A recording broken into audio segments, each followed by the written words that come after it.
Sini TV. Gila, masih sama gua tentunya dan balik lagi bareng Bapak Imo Indonesia. Sebutin nama lo, John. Vidi_bule. Wih, gimana kabar, Pak? Sehat. Wush, gila, tato makin banyak. Wih, asik ya. Wih, jadi gini, Pak. Untuk kali ini, oh iya lupa, kita masih di Ngusik, ngobrolin soal musik.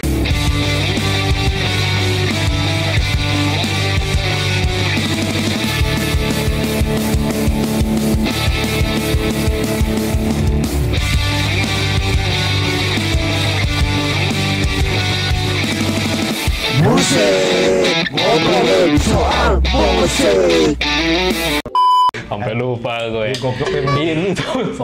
Tau si bule Bego tolong. Ya, jadi balik lagi, Pe. Di Ngusik kali ini ya gue bilang nih episode-episode spesial dan paling baru di kita gitu kan. Jadi kita akan hadirin info-info berita terkini tentang musik-musik di luar dan dalam negeri, Pe, tentunya. Jadi info-info seputar musik lah ibaratnya gitu, Pe.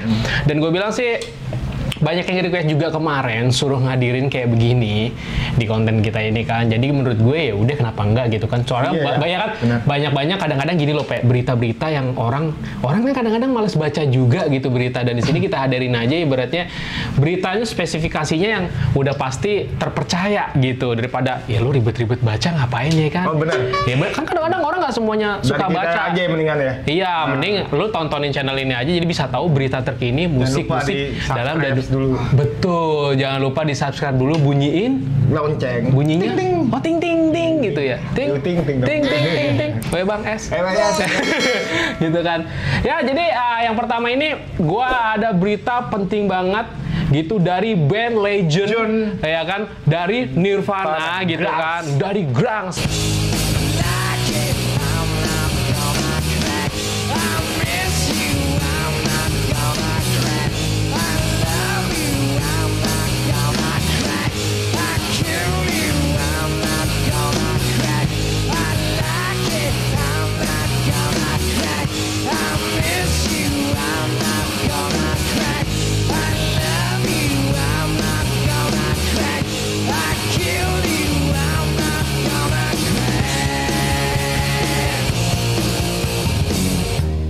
Sebelum kita bacain infonya, lu tahu sejauh apa, Pak, tentang Kurt Cobain dan pendapat lu tentang suicide dia itu gimana, John? Setahu gua ya, suicide dia itu dulu tuh Nirvana itu alirannya punk.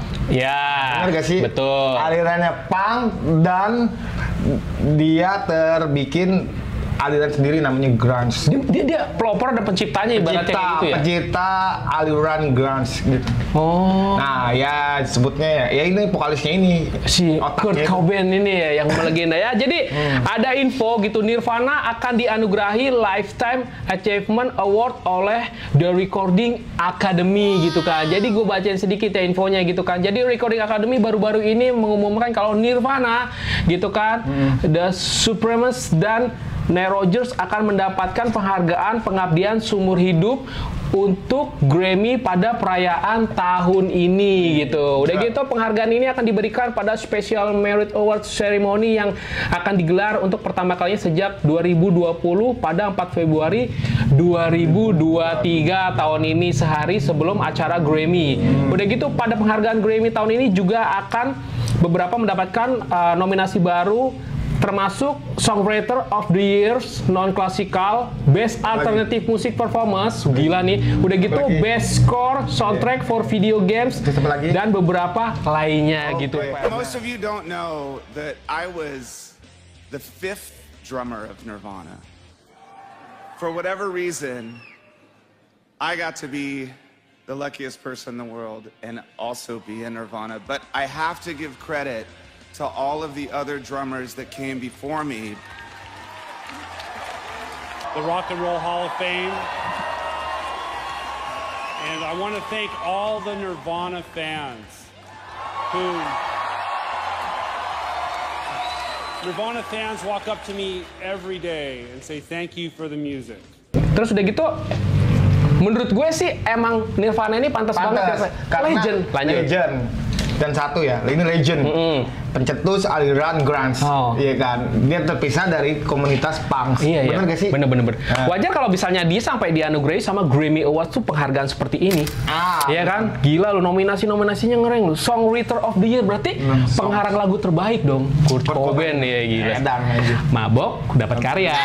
bener gitu, bener gak sih? Enggak, gue nggak nyaranin, kita jangan saranin ya. Ibaratnya kan kalau memang dia tuh kecanduan dan dia pengen mengobati, tapi emang nggak bisa. Iya, dia pengen berobat tapi emang dia nggak bisa.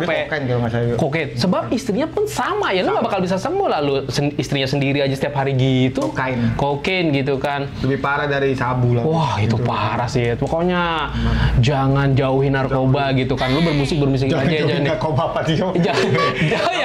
Jauhi narkoba, dekati wanita. Yoi. Dengan party. Mending party gitu kan. Yaudah ya, tapi menurut lo sepak terjangnya Nirvana sih gimana sih, Pe, sejauh ini? Kan ibaratnya sekarang ini banyak bermunculan band-band grunge juga. Gimana, John? Emang kiblatnya kan emang ke Nirvana ya? Awalnya pasti, Awalnya pasti ke Kurt Cobain, benar. Style-nya dia yang slow. Wah, itu kacau. Gaya rambutnya juga. Keren sih. Ya, emo pun dari awalnya dari situ, yo. Betul. Terus sound semi emo sebenarnya dari grunge ini. Sebenarnya gitu, bukan punk sebenarnya. Dan emang gue bilang karakternya Cobain tuh emang gak tergantikan. Benar. Nah, dari Nirvana ini sempat ya namanya waktu itu sama band legend juga, Slack ya kan? Oh iya. Sama GNR Slack. Lanjut. Goblok. Ya, sama Slack lah, ya Slack sama band legend juga, GNR. Iya, benar, sama si siapa? Excel sama Excel benar. Iya, si Kurt Cobain. Iya, benar. Karena apa? Si Cobain itu otaknya emang jenius. Jujur. Dia ngarang semua itu ada penciptanya dia, Pak. Iya, hampir 100% songwriternya buat Nirvana adalah Kurt Cobain. Benar. Yang gue baca tuh kayak gitu. Dan akhirnya drummernya sendiri bikin aliran sama grunge juga, Foo Fighter. Nanti abis ini kita bahas infonya, ya bener banget nih. Oke, kita ke berita selanjutnya ya. Jadi berita selanjutnya ya, tadi balik lagi udah diberitakan si Bule. Kali ini beritanya adalah tentang Foo Fighter. Kalian pasti udah tahu dong. Dave Grohl, drummernya Nirvana. Sampai sekarang masih jadi drummernya Nirvana. Hanya sekarang Nirvana itu jalan tanpa vokalisnya, dia jadi vokalisnya digantikan oleh orang yang mau ngisi aja. Tapi Nirvana tetap ada dan si Chris tetap main bass, si Dave Grohl tetap di drum. Di YouTube juga banyak kok tayangan. Jadi ada info terkini tentang Foo Fighter ya kan. Akhirnya Foo Fighter ngasih statement tentang bagaimana perjalanan band kedepannya tanpa Taylor Hawkins, ex-nya Foo Fighter, drummernya udah meninggal karena overdose. Balik lagi jauhi narkoba. Deketin cewek. Mending gitu ya, ngopi-ngopi santai daripada lu makin narkoba. Iya. Jadi beritanya gini, Pe. Menyusul kematian drummer legendaris mereka Taylor Hawkins pada Maret 2022 kemarin gitu kan. Akhirnya unit rock asal Seattle itu mengonfirmasi kelanjutan perjalanan karir band mereka gitu kan. Saat kami mengucapkan selamat tinggal pada tahun paling sulit dan tragis tahun kemarin yang pernah dialami band kami diingatkan betapa bersyukurnya kami untuk orang-orang yang paling kami cintai dan hargai, tulisnya si Dave Grohl gitu kan. Udah gitu melanjutkan pernyataan itu, Foo Fighter sedikit ngasih kilas balik di mana kelahiran band itu sendiri mewakili kekuatan untuk healing dan melanjutkan hidup mereka gitu kan. Terus apa lagi, yo? Udah gitu tentunya terkait dengan kepergian sang legenda grunge Kurt Cobain yang akhirnya juga menjadi akhirnya perjalanan Nirvana, band yang dinaungi pentolan Dave Grohl, Foo Fighter tanpa Taylor Hawkins nggak bakal pernah menjadi band kayak dulu. Memang benar gitu kan. Dan tanpa Taylor kami tahu bahwa kami bakal jadi band yang berbeda di masa mendatang gitu kan. Kepada para penggemarnya, band yang mempopulerkan lagu Everlong gitu kan, udah itu pun menjanjikan bahwa mereka bakal segera kembali menaungi panggung-panggung musik di dunia gitu kan. Jadi emang gini sih, Pe, kemarin juga sempat bikin attribute to Taylor Hawkins, banyak yang ngisi termasuk anaknya Taylor Hawkins, Pe. Gua nggak tahu, mungkin dia the next penggantinya. Soalnya ritmenya sama, Pe. ritmenya sama banget sama bapaknya nih, anak ini. Dan gue bilang keren banget, Pak. Ya, Kerasnya gitu ya. kerasnya dapat banget dan iramanya tuh mantep banget untuk sekelas drum bocah. Karena dia masih muda banget, Pak. Masih sekolah gitu kan. Gue bilang emang berskill atau bakat. iya, dan ya ibaratnya gini sih, kehilangan drummer nggak sefatal kehilangan vokalis, Pak. Benar. Jadi ya mungkin masih bisa digantikan. Tapi memang sosok awalnya kan dia bilang juga si Dave Grohl nggak akan mungkin bisa sama kayak dulu. Iya, karena memang pencetusnya sudah tidak ada kan, mereka-mereka yang lama itulah pencetusnya band gitu kan. Kalau emang kehilangan vokalis susah. Wah, vokalis itu paling susah sih. Apalagi vokalisnya juga written songnya juga. Vokalis plus pencipta lagu lebih parah. Ya contohnya kayak Nirvana yang barusan kita bahas. Nirvana juga kan dia written songnya hampir 100% lagu Nirvana dari Kurt Cobain gitu kan. Jadi fatal menurut gue sih. Makanya untuk Foo Fighters sendiri gue rasa aman. Gue rasa aman banget gitu kan. Soalnya mereka juga masih eksis, masih tur-tur juga walaupun dengan band cabutan kayak penggantinya gitu. Cabutan gitu kan. Ngeri nih gue. Terus udah gitu lanjut ya. Yuk, lanjut yuk. Ke berita terakhir untuk episode kali ini gitu kan. Jadi kita balik lagi ke band yang jauh banget nih dari grunge kita ke metal gitu kan. Jadi ada info sedikit tentang kilas balik drummernya Slipknot, si Joey Jordison almarhum gitu kan.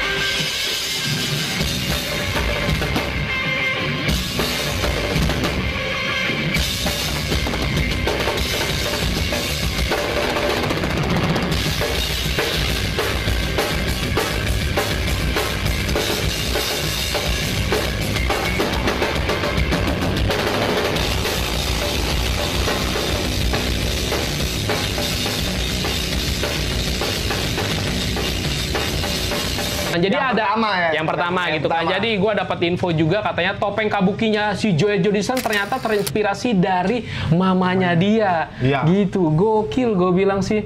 Keren ya. Udah gitu, gue kilas balik sedikit ya, gue infoin gitu kan. Bergabung di Slipknot selama 18 tahun Joey Jordison. Udah gitu mendiang Jordison, iya menghabiskan 9 tahun mengenakan topeng kabuki Jepang yang ikonik, Pe. Ternyata gitu kan, gila 9 tahun, Pe. Kabuki itu kayak di Jepang itu terkenal gitu kan. Roh kayak gitu. Ya lu cari tahu sendiri aja di googling gitu kan. Iya. Gitu di mana pada masa terakhirnya drummer yang dikeluarkan dari bandnya tahun 2013 itu betul. Itu juga sempat memodifikasi topengnya dengan memberikan beberapa tanda menggunakan cat hitam dan merah. Oh, di sininya itu cat hitam, ya sama merahnya gitu kan. Manis gitu ya. Udah gitu dengan tampilan muka datar berwarna putih pucat, ternyata topeng ini malah terinspirasi dari kostum Halloween sang ibu waktu dirinya masih kecil. Oh gitu, jadi dimodifikasi topeng kabukinya tadi.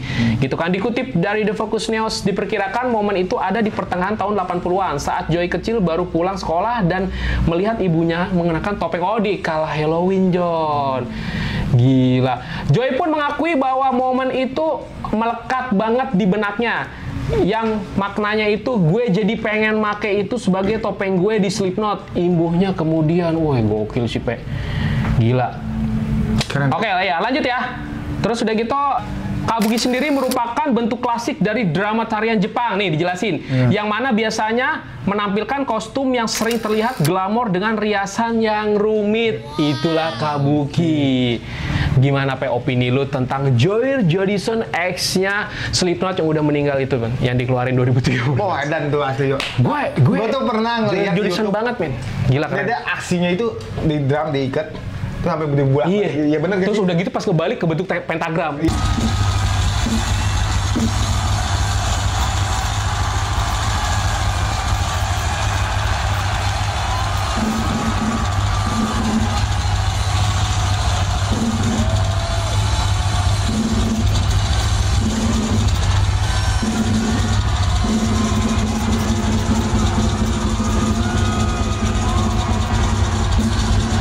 Pentagram. Bener gak sih? Gila, situ keren. Drummer mana yang bisa lu? Nah, udah gitu ditiru sama Travis Barker, Pak. Travis Barker niru hal yang sama, tapi memang bisa. Dan mereka pernah memang battle juga. Dan memang ternyata punya keunggulan masing-masing. Kalau Joey Jordison itu kakinya cepet, Pak. Nah, kalau Travis Barker kan tangan. Sama ini, tek. Ya, Assalamualaikum. Assalamualaikum. Jadi dibandingin tapi JW Berg yang sekarang juga gue bilang berkesan. Jangan salah loh, drummer yang sekarang itu menurut gue kemampuannya ya harus sama dong. Soalnya Slipknot juga nggak mungkin ngambil orang sembarangan, Jon. Karena ini band legend. Bener. Band thrash metal legend. Mudah-mudahan tahun ini datang ke Indonesia nih, Jon. Yoi, gue nunggu banget tuh. Kan semenjak tragedi COVID kemarin dia nggak jadi datang, Jon, ke sini, Jon. Gile, gue udah pesen tiket, duitnya dibalikin, Jon. Ntar tahu beli lagi tuh. Iya sih, mahal, Jon. Ya kemarin aja nggak jadi, gimana ya kan? Gitu ya, tapi gue berharap tangan kalau di Indonesia yo, karena dia kayak pemuja setan gitu. Iya, tapi ini sih tapi gue nggak tahu ya, gue dari dulu pengen banget nonton Slipknot, nggak pernah kesampaian, Jon. Wah, edan asli. Enggak, itu keren banget, maksudnya memang untuk datang ke Indonesia itu sulit banget, soalnya kan dia banyak maunya, Jon. Banyak maunya banget, harus hotelnya steril, nggak boleh ada wartawan moto dia tanpa topeng. Wajar lah, itu privasi mereka memang harus dihargai. Lu pun waktu zaman lu masih jadi seorang rockstar, lu pun punya privasi dong. Banyak, banyak kan. Harus misalnya minuman lu tuh apa, misalnya contohnya Aqua. Gua nge-branding dong. Aqua masuk. Iya, gitu kan. Atau nggak, misalnya kadang-kadang kalau Foo Factor yang gua tahu itu dia tuh mau ada cemilan, lu tau cemilan coklat M&M's, tapi hanya warna hijaunya aja atau merahnya aja. Iya kan PR, lu pengen misahin. Ya itu memang resikonya sebagai IO-nya harus beda sama Indonesia, kan agak kayak kurang gitu kan. Kadang-kadang artisnya mau makan aja agak sulit gitu, masih ntar dulu ya apa gitu kan. Ya mungkin sebelum gue tutup, ada yang mau disampaikan Pe buat orang yang menantikan info-info terkini gitu, apa Pe? Harus pantengin apa? Lanjut, Jon. Pantengin apa ini TV.